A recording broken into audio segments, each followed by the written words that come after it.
네, 오늘 거룩한 주일 주님 앞에 나와서 예배드리는 여러분들을 주님의 이름으로 축복합니다. 우리가 오늘 예배를 드리면서 또 하나님의 한량없는 은혜가 우리의 삶 가운데 우리의 가정의 삶의 자녀들에게 넘쳐나기를 주의 이름으로 축복합니다. 오늘 우리가 말씀을 또 들을 건데요, 이 말씀을 통해서 하나님이 주시는 그 놀라운 축복이 있기를 원하고요, 말씀을 통해 다시 한번 도전받는 그런 은혜 시간이 되었으면 좋겠습니다. 사도행전의 말씀을 가지고 지금 계속해서 가고 있는데 언제까지 사도행전을 계속해서 강의할지 모르겠습니다. 그러나 어느 순간쯤 되면 좀 사도행전을 계속 하다가 쉬었다가 또 다른 말씀으로 그렇게 같이 묵상했으면 하는데요. 이 사도행전의 말씀이 참 제 개인적으로도 그렇고 참 중요하다는 생각들을 많이 가지고 있습니다. 그 이유 중에 하나가 예수님의 행적을, 예수님의 그 말씀을 쫓아갔던 제자들의 삶이 예수님 없는 인생으로 첫 번째 세상 가운데 살아왔던 그들의 인생이지 않겠습니까? 그러니까 아버지 없이 이제 부모님의 품을 떠나서 세상 가운데 맞서서 싸우는 그 첫 번째 시간이 바로 사도행전에서 우리에게 말씀해 주고 있는데요, 성도들도 마찬가지인 것이죠. 우리가 세상 가운데 어떻게 살아야 할 것인지 그 말씀 우리에게 그대로 고스란히 보여주고 있는데, 오늘 말씀을 통해서 또 큰 은혜 받기를 소망합니다. 제목을 한번 따라하겠습니다. 우리 인생의 주인공은 누구실까요? 우리 인생의 주인공은 과연 누구실까요? 오늘 말씀을 듣고 우리 인생의 주인공은 바로 나, 오늘 밤 주인공은 나야 나, 이 노래가 유행을 하고 있는데 우리의 주인공이 나인지 아니면 하나님인지 오늘 말씀을 통해서 우리의 고백이 달라질 수 있기를 주의 이름으로 축복합니다. 지난주에 나면서 걸을 수 없었던, 그리고 구걸해서 밖에 살 수 없었던 그 한 사람이, 기적의 역사가 그 사람에게 나타났었죠. 사실 이 역사는 대단한 역사였습니다. 그 동네에 그 사람을 모르는 사람은 아무도 없었습니다. 한번 생각해 보십시오. 40년이라는 시간 동안 그 성전 미문 앞에 앉아서 한결같이 구걸을 하고 한결같이 그 자리에서 걷지 못하는 그 한 사람, 아마 동네에 말만 할 줄 아는 그 조그만한 꼬마들까지도 그 사람이 누구인지 다 알았을 것입니다. 아마 그 사람을 모른다면 그 동네 사람이 아니거나 이 사람은 간첩일 것이었겠죠. 다 그 사람이 어떤 사람인지 다 알고 있었습니다. 그런데 그 사람이 이제 걷는 것도 모자라서 뛰어다니고 있으니까 이 동네 사람들이 다 난리가 난 거예요. 동네 사람들이 그 사람을 보고, 아니 저 사람이 40년 동안이나 걷지 못하고 40년 동안이나 그 성전 미문 앞에서 구걸하던 그 사람 아니냐고 사람들끼리 난리가 난 겁니다. 그런데 오늘 이 동네에서 그 사람을 보고 난리가 나는 이 사건을 보면서 또 그 사람들에게 의문이 들겠죠. 누가 고쳤을까? 누가 고쳤을까? 자, 오늘 이 사건을 통해서 오늘 우리가 11절 말씀을 통해서 이렇게 읽게 되어지는데, 오늘 본문의 말씀 중심으로 과연 한번 우리가 묵상해 볼 필요가 있는 것이 무엇이냐면, 40년이나 걷지 못하고 구걸하던 사람과 그를 고친 사람, 과연 이 배경의 주인공은 누구일까 하는 생각들을 한번 가져보게 되어집니다. 40년이나 걷지 못하는 사람이 갑자기 걷습니다. 그것도 걷는 것이 아니고 뜁니다. 여러분 한번 생각해 보십시오. 동네에 40년, 우리가 어디 길을 가다가 아니면 이 동네에 저 사람은 40년 꽤 오래, 내가 나면서부터 어렸을 때부터 봐왔는데 저 사람은 걷지 못하는 사람이었고, 걷지 못하니까 그 사람의 어떤 생업의 삶은 구걸하는 삶밖에 되지 못했는 그 사람이 있었습니다. 그런데 그 사람이 어느 날 갑자기 막 뛰어다니는 모습을 우리가 봤다고 한번 생각해 보십시오. 동네에 그런 사람이 있는데 그 사람을 본 거예요. 그런데 막 뛰어다니고 있는 거예요. 얼마나 깜짝 놀라고 얼마나 대단하겠습니까? 그래서 이 사람이 이제 이 사건의 주인공으로 생각하는 거죠. 이제 동네 사람들이 모든 시선이 이 사람에게, 이 주인공에게 이제 시선이 돌려져 있습니다. 와, 대단하다. 어떻게 40년이나 걷지 못했던 사람이, 40년이나 그곳에서 구걸했던 사람이 어떻게 그렇게 걸을 수 있느냐고 사람들의 시선은, 사람들의 관심은 그 사람에게 향하고 있었습니다. 그러면 주인공은 누구입니까? 이 사람입니까? 그런데 이 사람이 주인공이 아니에요. 왜냐하면 곧 그 40년 동안 걷지 못했던 사람을 바라보고 있었던 시선의 방향이 달라졌거든요. 시선의 방향이 어디로 달라졌냐 하면 그 사람에게 시선을 하고 있었던 그들의 시선이 방향이 달라졌는데 어디로 향하냐면 바로 우리가 알고 있는 베드로와 요한에게 그 시선이 향하고 있는 겁니다. 이유가 뭐예요? 40년 동안이나 걷지 못하는 사람이 일어나고 걷는 것, 뛰는 것 대단한 일이지만 사람들이 이제 관심이 생긴 게 뭐냐면 과연 저 사람은 누가 저렇게 만든 것이냐, 누가 저렇게 치료한 것이냐에 대한 관심이 생기기 시작하면서 그들이 가지고 있었던 시각, 그들이 가지고 있었던 생각들이 이제 누구를 향하기 시작했냐면 베드로와 요한을 향하기 시작한 겁니다. 베드로와 요한에게 모든 상황이 이제 그들에게 관심이 쏠렸던 것이죠. 이제 이 대단한 기적을 나타냈다고 그 사람들을 칭송하고 그 사람들을 높이고 찬양하고 와 박수치면서 대단하다고 그 사람들을 막 높이고 있는 이런 상황입니다. 사도행전 14장에 보면 이와 비슷한 사건이 일어나는데요. 바나바와 바울이 루스드라라는 그 성에서 쫓김을 당하고 그 성에서 이제 하나님의 귀한 일들을 드러내는데요. 거기에서도 비슷한 상황이 벌어집니다. 나면서부터 걷지 못하는 사람이 있었는데요. 바울이 그 사람을 쳐다보고 있으니까 그 사람 가운데 믿음이 있음을 발견한 거예요. 그래서 그 사람에게 이렇게 이야기합니다. 내 발로 바로 일어서라 라고 명령합니다. 바울이 그냥 내 발로 일어서라고 말하니까, 명령하니까 그 사람이 그곳에서 일어나서 걷게 되어집니다. 오늘과 사실 우리가 이전에 지난주에 들었던 말씀과 비슷한 이야기죠. 일어나서 걸으라 하니까 그 사람이 그 자리에서 걷게 된 거예요. 그런데 이것으로 끝나면 상관없습니다. 그때 이제 이 일을 본 무리들이 난리가 난 거예요. 그때 그 사람들이 신들이 사람의 형상으로 왔다고 말하면서 바나바는 우리가 잘 아는 제우스라고 이야기하고 바울은 말을 잘하니까 헤르메스라고 이야기하면서 이 두 사람을 신격화시키면서 그 당시에 그 무리들이 이 바울과 바나바를 신으로 막 이렇게 칭송하고 있는 겁니다. 오늘 과격하게 이야기하고 있지 않지만 오늘 우리가 읽은 이 본문의 말씀에서도 사실은 크게 다르지 않습니다. 바울과 바나바에게도 그렇게 일어났던 것처럼 오늘 이 베드로와 요한에게도 똑같은 일인 것이죠. 그들을 칭송하고 이제 이 모든 일의 주인공은 바로 베드로고 요한인 것을 이야기하면서 그들에게 막 그들을 칭송하고 높이고 대단하십니다. 그들에게 찾아가고 그런 일들이 지금 막 나타나고 있는 겁니다. 조금 전에 말씀드렸던 바울과 바나바가 어떻게 해서 그 사람이 내가 헤르메스가 아니고 내가 제우스가 아니라는 것을 밝혔냐 하면 바울과 바나바가 그 무리들에게 가가지고 옷을 찢고 소리를 치면서 그렇게 이야기합니다. 우리도 당신과 똑같은 사람이라고, 우리가 다르지 않다고 그렇게 소리를 치면서 결국은 이 모든 일을 하신 이가 내가 아니라 하나님이신 것을 나타낸 것이죠. 아무튼 이쯤 되면 느끼시겠지만 놀라운 일이 일어났는데요. 진정한 이 일의 주인공을 사람들은 알아보지 못하는 겁니다. 그 일의 주인공이 베드로라고 생각했고 그 일의 주인공이 요한이라고 생각했습니다. 여러분, 우리가 많은 목회자들을 신뢰하고 목회자들을 칭송하고 높이는 이유가 여기에도 있지 않겠습니까? 선한 능력을 행하고 귀신을 쫓고 병을 고치는 그런 능력을 행하는 목사님을 만날 때 우리가 그 목사님을 대단하게 칭송하고 대단하게 높입니다. 이유가 뭐죠? 그에게 선한 능력이 나타나기 때문인 것이죠. 그런데 만약에 그렇게 하지 못하면 우리는 그를 칭송하거나 그를 그렇게 높이지 않는 것입니까? 우리가 생각을 달리 해야 되는 것입니다. 솔로몬 행각에서 베드로의 설교가 오늘 본문의 중심인데요. 오늘 본문의 시작은 베드로가 이렇게, 물론 우리가 읽었던 본문의 말씀에 11절에 어떻게 해서 그 솔로몬 행각에 있는지 말씀하고 있고요. 12절에 이렇게 이야기합니다. 이 일을 왜 놀랍게 여기느냐를 이 말씀을 가지고 시작합니다. 그리고 또 뒤쪽에 보면 마지막에 왜 우리를 주목하느냐입니다.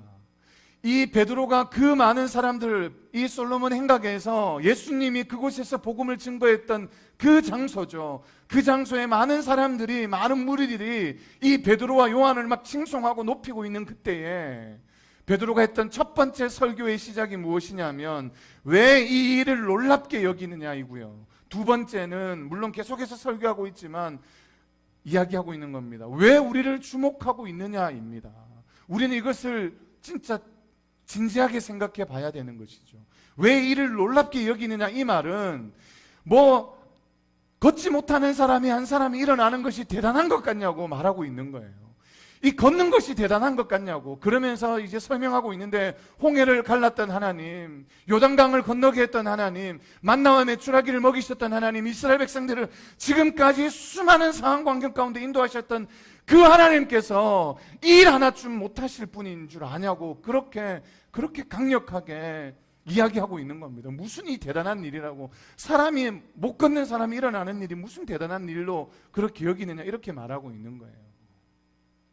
그리고 이 일이 일어난 것 좋은데, 이 일이 뭐 당신들이 칭송하고 좋은데 이 일을 왜 우리를 주목하고 있느냐라고 묻고 있는 겁니다. 이 중요한 포인트죠. 베드로와 요한이 그곳에서 성전 미문에 앉아 있는 그 사람을 은과 금은 내게 없거니와 내게 있는 나사렛 예수 이름으로 명하노니 일어나 걸어라 해서 그 사람을 걷게 하죠. 그런데 그 모든 역사의 주인공이 자기가 아니라고 그 무대에서 자기들은 내려오고 있습니다. 이 일을 행하신 이가 내가 아니라 이 모든 영광을 취하실 분, 모든 스포트라이트를 받으셔야 될 분이 우리가 아니고 고침받은 사람도 아니고 바로 전능하신 하나님이라는 사실을 베드로와 요한은 이렇게 설명하고 있는 것이죠. 왜 우리에게 주목하고 있느냐고 말하고 있는 겁니다.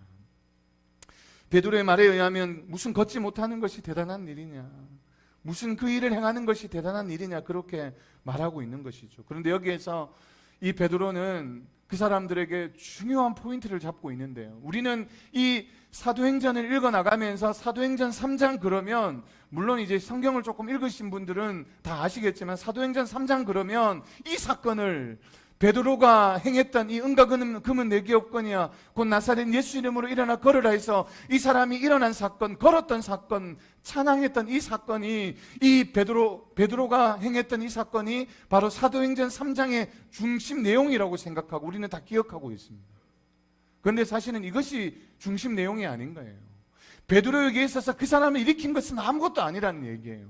베드로가 하고 싶었던 것이 있습니다. 그리고 이 성경을 기록한, 이 사도행전을 기록한 그 저자가 나타내고 싶은 그 중요한 것이 이 속에 있다는 거예요.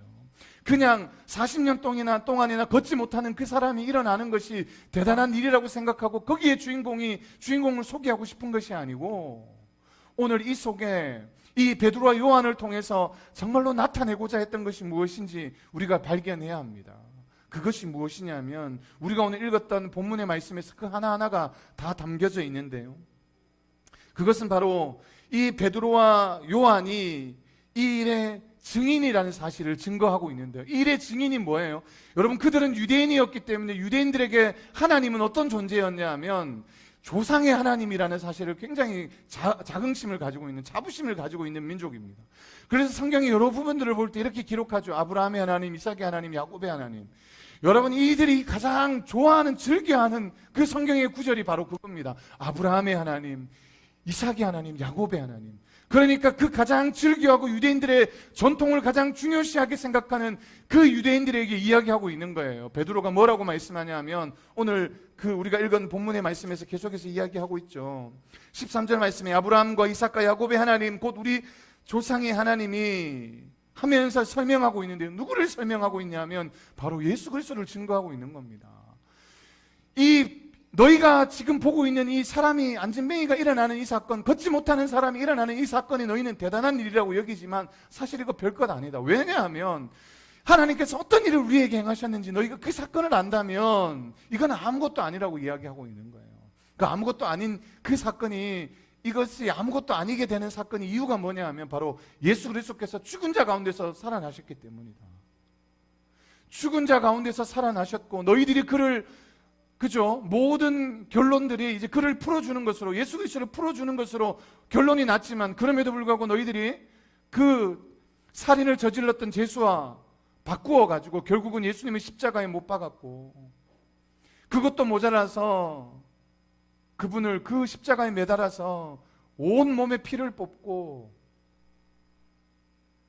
물을 쏟아야만 했던 어려운 상황들이 너희들에게 있었지 않냐. 그런데 하나님께서 그 십자가에서 죽은 예수님을 그대로 둔 것이 아니고 그 십자가에서 죽으신 예수님을 부활하게 하셨고, 그리고 영광스러운 몸으로 우리들과 함께 보이시다가 다시금 승천하신 다음에 너희들을 구원하기 위해서 다시 올 것임을 이 베드로는 그들 가운데 설교하고 있는 거예요. 예수님을 십자가에 못 박아라고 외쳤던 그 유대인들에게 오늘 경고의 메시지를 하고 있는 겁니다. 너희들이 지금 그냥 걷지 못하는 사람이 걸었는 것 때문에 나를 칭송하고 나를 막 높이고 있지만 하나님은 비교도 할 수 없는 분이라고. 하나님은 얼마나 대단하시냐면 바로 죽은 자를 살리실 뿐만 아니라 그 수많은 죄악 가운데 무너져야 되고 죽어야 할 영원한 저주 가운데 있어야 될 너희들을 위하여서 다시금 그 예수 그리스도를 보내실 분이 바로 하나님이라는 사실을 그들 가운데 증거하고 있다는 겁니다. 여러분, 이 사도행전 3장의 중심 주제가 단지 걷지 못하는 사람이 일어나는 것이 주제일까요? 아니면 다시금 억만죄악에서 죽어야 될 너희들에게 회개하고 죄를 돌이키면 하나님의 그 보내신 재림 예수 그리스도께서 너희를 위해서 십자가에 죽으신 그 사건이 다시금 너희들을 살릴 수 있는 사건임을 자랑하는 것 아니겠습니까? 오늘 우리가 기억해야 될, 우리가 사도행전 말씀을 읽어가면서 기억해야 될 것이 바로 이것인 것이죠. 단순하게 우리는 어떤 기적과 요행을 바라고 살아갈지 모르겠습니다. 그러나 그 기적이 우리의 신앙을 대단한 신앙으로, 대단한 믿음으로 바꿀 것 같지만 그렇지 않다는 거예요. 대단한 신앙으로, 대단한 믿음으로 바꿀 것 같았으면 모세가 이끌었던 그 수많은 이스라엘 백성들이 그렇게 불평하면서 살았겠습니까? 여러분, 홍해가 갈라지는 역사를 우리가 경험한다면 우리는 그런 생각 없겠습니까? 와, 내가 한 번만이라도 홍해가 갈라지는 사건을 우리가 눈으로 바라볼 수만 있다면 죽어도 여한이 없겠다고. 내가 정말로 주와 복음을 위해서 내 평생 생명을 다 바쳐서 전 재산을 들여서라도 살겠다고 그렇게 말하지 않겠습니까? 그런데 그것을 본 이스라엘 백성들, 홍해가 갈라지는 것뿐만 아니라 만나와 메추라기를, 혹은 물이 없는 곳에서 물이 나타나는 그 수많은 일들을 보면서도 여전히 불평하고 안타까운 모습이 그들 가운데 있었던 것이죠. 오늘 우리가 주목해야 될 것은 하나님이 행하신 그 사람들을 통해서 안전뱅이가 일어나는 것이 아니고 그 사람이 하나님을 찬양하고 그 사람을 구원하기 위하여서 십자가에 죽으신 예수님에게 초점이 맞춰져야 된다는 거예요. 오늘 이 사건의 주인공은 40년 만에 걸었던 그 사람도 아니고 그 사람을 일으켰던 베드로와 요한도 아니고 바로 예수 그리스도라는 사실입니다. 바로 하나님이라는 사실이죠. 우리 인생의 주인공도 우리가 아니라 바로 하나님이라는 사실입니다. 오늘 저와 여러분들이 그 고백이 있기를 소망합니다. 교회와 세상의 차이점이 수도 없이 많이 있겠지만 오늘 본문 가운데 발견된 것이 그 차이점이 있습니다. 오늘 제가 이미 다 이야기했지만 그 차이점은 바로 성도는 자기 부인이 필요합니다. 자기 부인. 개인의 경건과 권능으로 행한 것으로 알고 있느냐 이렇게 묻고 있지만 개인의 경건으로, 개인의 능력으로 그 사람을 일으킨 것이 아님을 베드로와 요한은 이야기하고 있는 것이죠. 사실 그럴 만도 하지 않겠습니까? 이거 고친 거 그래도 내 안에 조금은 능력이 있어서, 내 안에 조금은 경건하니까, 내 안에 조금은 능력이 있으니까 그런 거 아니냐고 생각할 수도 있지만 베드로 요한은 그렇게 얘기합니다. 내 안에 경건도, 내 안에 능력으로 그를 세울 수 없다고 이야기하는 것이죠. 자기 부인은 하는 겁니다. 내 안에 그 사람을 일으킬 만한 능력은 요만큼도 없다고 이야기하는 것이죠. 이 일은 오로지 100% 하나님의 은혜였다고 그는 설명하고 있는 겁니다. 우리는 조금만 어떤 일을 하고 나면 그 일을 내가 한 것처럼 생색내려고 하고 자랑하려고 하고 만천하에 떠들려고 하지만, 자기 스스로가 얼마나 대단한지 PR하려고 하지만, 그러나 베드로는 그렇게 하지 않았던 것입니다. 교회와 세상이 달라야 하는 것은 여기에 있는 것이죠. 우리는 사실은 사람들이 다 알아주기를 바라지만 하나님은 우리가 말하지 않아도 하나님은 우리의 일거수일투족을 다 알고 계십니다. 우리가 무엇 하는지, 지금 우리가 예배 드리면서 어떤 마음을 품고 있는지조차도 하나님은 알고 계시잖아요. 그래서 우리가 하나님 앞에 나갈 때 숨김없이, 아낌없이 그분 앞에 우리의 마음을 드려야 될 줄로 믿습니다. 오늘 베드로가, 요한이 우리에게 보여주는 것이 그것이죠. 철저하게 자기를 부인하는 겁니다. 내가 한 것이 아닙니다. 이것은 하나님이 하셨습니다. 하나님이 행하신 놀라운 능력입니다라고 고백하는 것이 우리 성도가 행해야 할 표본이고 모범일 줄로 믿습니다. 세상 사람들은 자기가 한 것이라고 떠벌리고 자랑하고 그것을 가지고 막 칭송받고 칭찬받기를 원하지만, 그러나 성도는 달라야 하는 것이죠. 우리가 칭찬받고 우리가 높임을 받는 것이 아니라 목사가 잘해서 교회가 막 부흥하고 성장하고 목사가 잘해서가 아니고요, 하나님께서 은혜 주셨기 때문입니다라고 고백하는 것이 바로 믿음이고 신앙인 줄로 믿습니다. 성도도 마찬가지인 것이죠. 우리가 잘해서 부자가 되고 우리가 잘해서 잘 살고 우리가 잘해서 지금 뭐 등 떠시고 배부르게 사는 것 같지만 아닙니다. 하나님의 은혜가 오늘도 우리의 삶 가운데 함께하기에 우리가 이렇게 그냥 누리면서 살아가게 되는 줄 믿습니다. 여러분, 지난번에 어디 지금 지명은 생각나지 않는데 그 버스 정류장 앞에서 그 건물이 이렇게 순간에 무너지는 거 보셨지 않습니까? 저는 몇 번이나 리플레이 되는 그 모습을 보면서 섬찟한 모습이 들었는데요. 한순간에 그 건물이 무너지면서 순간 잿더미가 되었던 것 아니겠습니까? 여러분, 우리에게 그런 일이 일어나지 않을 거라고 누가 자신할 수 있겠습니까? 우리는 우리의 앞날을 우리가 알 수 없는 것이죠. 지금 우리가 누리고 있는 건 내가 열심히 해서 내가 잘해서 그렇게 생각할 수 있습니다. 그러나 분명한 것은 그럼에도 불구하고 하나님의 은혜가 아니면, 하나님이 우리 손잡지 않으시면 우리가 어떻게 그렇게 살 수 있었겠습니까? 운이라고 말하는데 우리는 그런 거 안 믿지 않습니까? 우리는 그것을 운이라고 말하지 않고 그것이 하나님의 섭리고 하나님의 은혜라고 고백하는 것입니다. 우리가 어떤 일을 하든지 간에 우리의 입술을 통해서 늘 고백하는 거예요. 누가 나를 칭송하고 나를 칭찬해도 아니에요, 나는 아무것도 아니에요, 나는 그냥 통로예요, 통로. 나는 그냥 지팡이예요. 이 일을 행하신 분은 하나님이세요. 이 일을 행하시는 분은 주님이십니다. 그렇게 고백할 수 있기를 소망합니다. 통로가 뭐가 대단해요? 통로는 그냥 파이프예요, 파이프. 그냥 가만히 있었을 뿐이에요. 그가 행한 것은 아무것도 없어요. 그냥 가만히 있었을 뿐인데 그 통로를 통해서 그냥 하나님의 은혜가, 하나님의 능력이 가게 된 것뿐이지 않겠습니까? 근데 그 통로가 얘기하는 거예요. 봐라, 내가 다 한 거라고.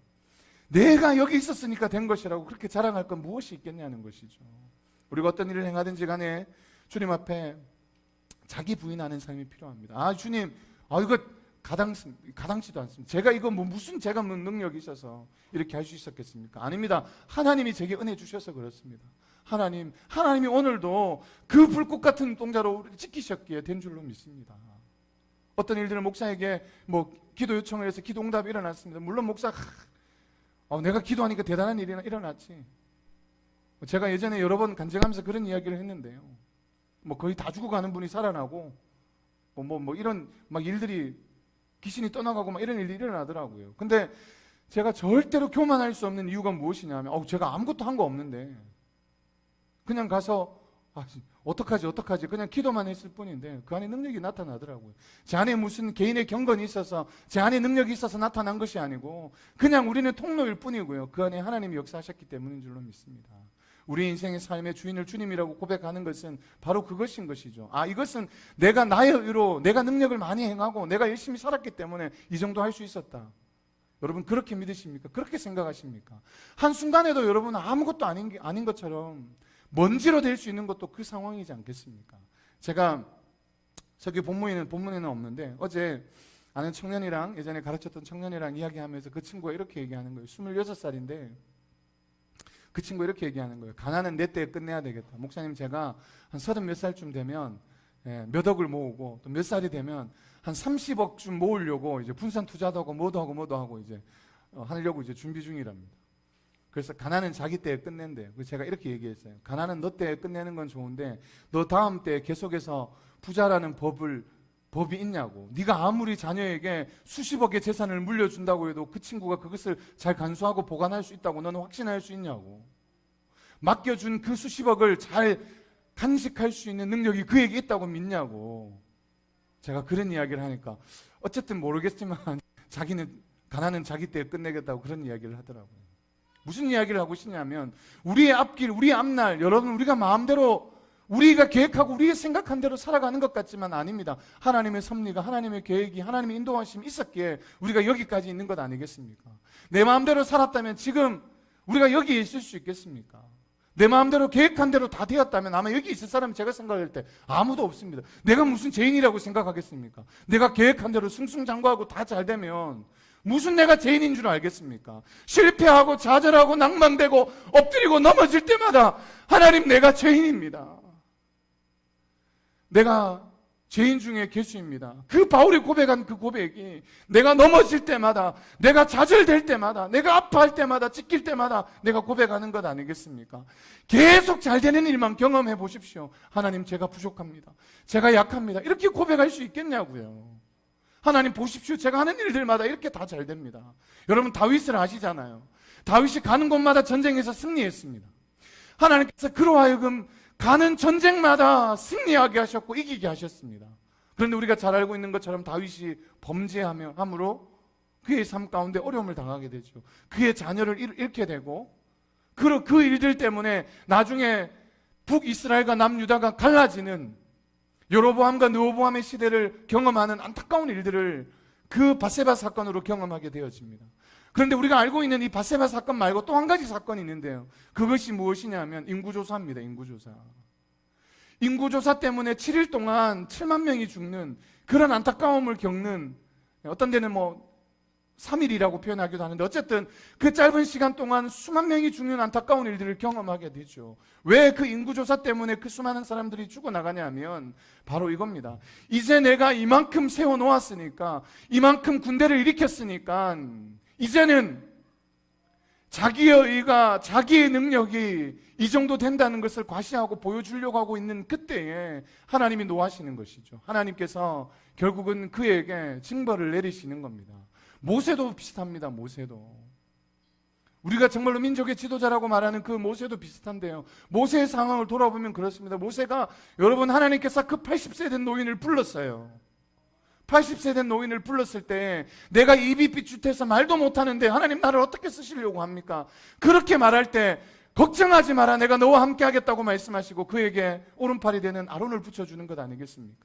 그러면서 하나님께서 수많은 기적들을 그에게 나타내시면서 그를 설득하고 또 설득하면서 그를 데리고 70만이 넘는 이스라엘 백성들을 이끌고 그렇게 나간 것 아니겠습니까?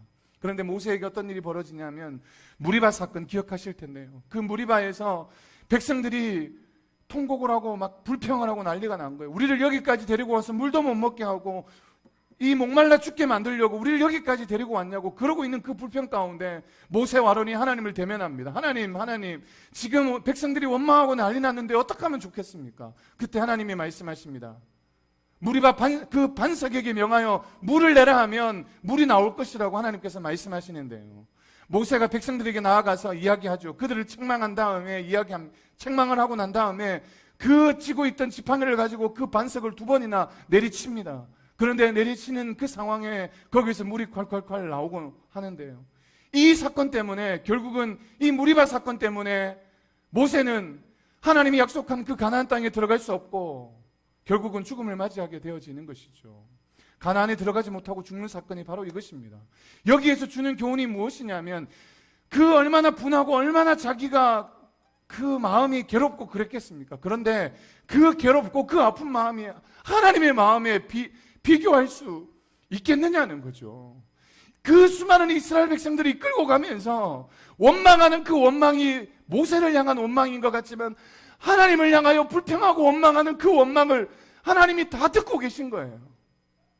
하나님이 심정으로 그냥 돌을 치고만 싶었겠습니까? 그 자리에서 불을 내려서 이스라엘 백성들을 다 멸하고 싶은 것이 하나님의 마음이 아니었겠습니까? 그렇게 불평하고 불평하는 이스라엘 백성들을 치려고 한다면 그렇게 하는 것이 하나님의 마음이지 않겠습니까? 그런데 하나님 그렇게 하지 않으신 거예요. 그들을 긍휼히 여기시고 그들을 불쌍히 여기셨던 마음이 하나님 가운데 있었습니다. 그래, 너 여전히 불평하고 여전히 연약한 인생으로 살아가고 있지. 여전히 아파하고 있지. 그래, 내가 너 마음 안다고. 그러면서 그 지도자 모세를 통해서 그 반석에게 명하여 물을 주라 했을 때 모세가 2번 치고 결국은 자기 의가 그 가운데서 드러날 뿐만 아니라 사람들이 모세를 칭송합니다. 와, 역시 대단하다 모세. 역시 모세가 물을 치니까 그렇게 능력이 나타나는구나. 모든 하나님이 받아야 될 영광을 그가 받아 누리게 되는 것 아니겠습니까? 다윗도 대단한 지도자였던 다윗도 모세도 자기가 영광을 취하고 하나님의 영광을 취하니까 그렇게 되는 겁니다. 오늘 성도가 하나님의 영광을 대신해서 취하게 되면 결론은 정해져 있지 않겠습니까? 우리에게 보여주는 건 무엇입니까? 자기 부인하는 겁니다. 하나님 앞에 내려놓는 겁니다. 하나님이 하셨습니다. 고백하는 거예요. 하나님, 이 일은 주님이 하셨습니다. 주님이 도우셨기에 내가 여기까지 올 수 있었고, 주님이 우리의 삶 가운데 개입하시고 함께 하셨기에 이만큼이라도 되었습니다. 사업하다가 실패하고 좌절하고 낭망하는데 우리 하나님 앞에 또 막 불만을 토로할 수 있지 않겠습니까? 하나님, 어떻게 저에게 이렇게 할 수 있습니까? 하나님이 하셨으니까 그렇게라도 하신 거예요. 우리가 그렇게 고백하며 살아갈 수 있기를 소망합니다.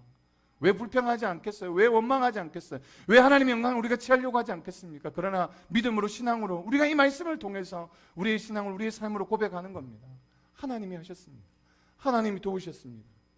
하나님이 도우셨기에, 하나님이 함께 하셨기에 이 상황이 여기까지 올 수 있었다고 고백하는 것이 저와 여러분들의 고백이 되어지기를 소망합니다.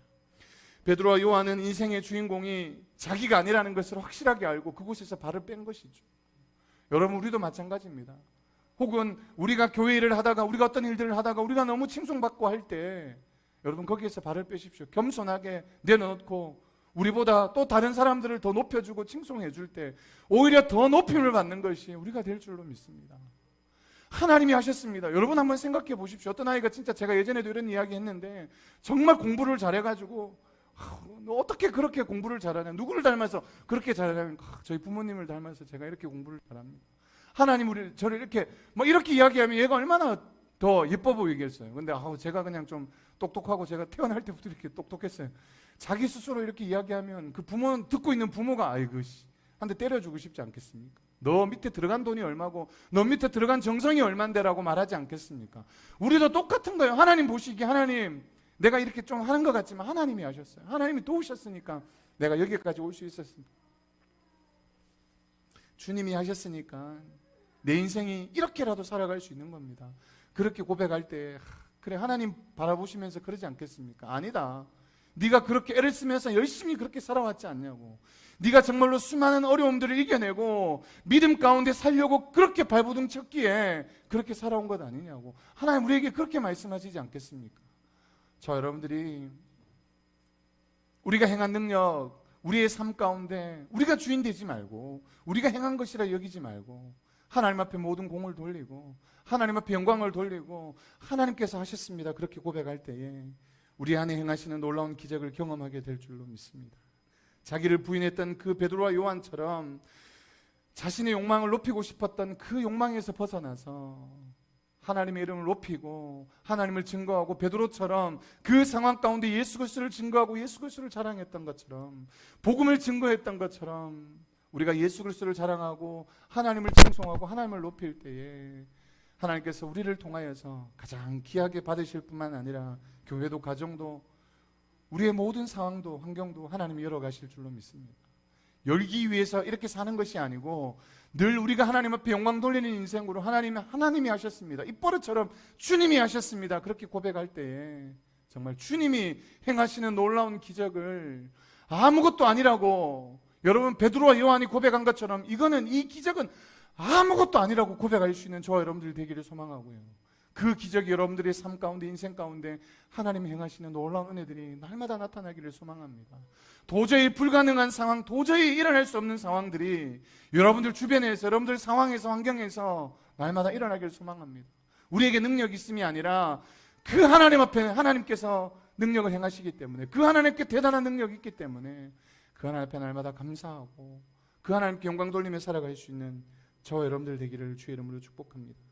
마지막으로 이야기만 하고 마칠까 하는데요, 여러분, 우리가 어려움을 당하고 힘든 일들을 당할 때가 있습니다. 그런데 그 어려운 일을 당하고 힘든 일을 당하게 될 때에 늘 우리가 생각해야 될 것이 무엇이냐면, 이 영적 교만이, 우리 교만이 우리를 힘들게 할 뿐만 아니라 우리를 넘어지게 만든다는 거예요. 사단은 베드로와 요한에게도 마찬가지예요. 은혜 받고 하나님의 말씀대로 살아가려고 하는 그 사람들에게 사단은 속삭이고 있습니다. 그 영광을 네가 취하라고, 그 영광을 다 보라고, 사람들이 너를 높이고 있지 않냐고, 그것을 우리에게 누리라고, 우리에게 그 영광을 받으라고 사탄은 속삭이고 있습니다. 교회를 열심히 하고 모든 높임을 목사가 받기를, 혹은 자기가 받기를 기대하는 것이죠. 그러나 하나님은 그렇게 말씀하지 않으십니다. 성경은 그렇게 말씀하지 않으십니다. 사탄은 우리가 받으라고 속삭이고 있지만 하나님은 그렇게 말씀하지 않으십니다. 선지자들은 그렇게 말씀하지 않으시죠. 겸손하게 하나님 앞에 영광을 돌리고 하나님이 하셨습니다 고백하며 나갈 때 그런 시험도 어려움도 문제들도 다 해결하며 나갈 줄로 믿습니다. 저와 여러분들이 어떤 상황이 환경이 와도 어떤 어려움이 와도 거기에 굴하지 말고 우리가 약하기 때문에 유혹이 되고 넘어지죠. 그러나 거기에 넘어지지 말고 하나님이 하셨습니다. 하나님이 도우셨습니다. 아니 그러면 하나님이 하셔야 합니다. 하나님 이것은 내가 할 수 있는 것이 아니고 주님이 개입하셔야 합니다. 주님이 도우셔야 합니다. 주님 도와주시옵소서. 그렇게 기도할 때에 하나님께서 우리의 상황의 문제 앞에 또 승리하게 하실 줄로 믿습니다.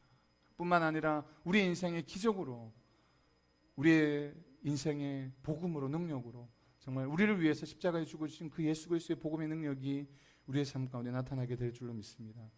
우리의 삶의 그 고백으로 늘 사시기를 주의 이름으로 축복합니다. 다시 한번 고백하겠습니다. 하나님이 하셨습니다. 우리 옆에 분들 보고 이야기하겠습니다. 하나님이 하셨습니다. 여러분 이것이 여러분들의 인생의 입버릇처럼 이제는 아셔야 돼요. 하나님이 하셨어요. 내가 아니에요. 하나님이 하셨어요. 이 너무 하나님이 하셨습니다. 아멘. 그런 고백들이 저와 여러분들에게 끊이지 않게 일어나기를 소원합니다. 기도하겠습니다.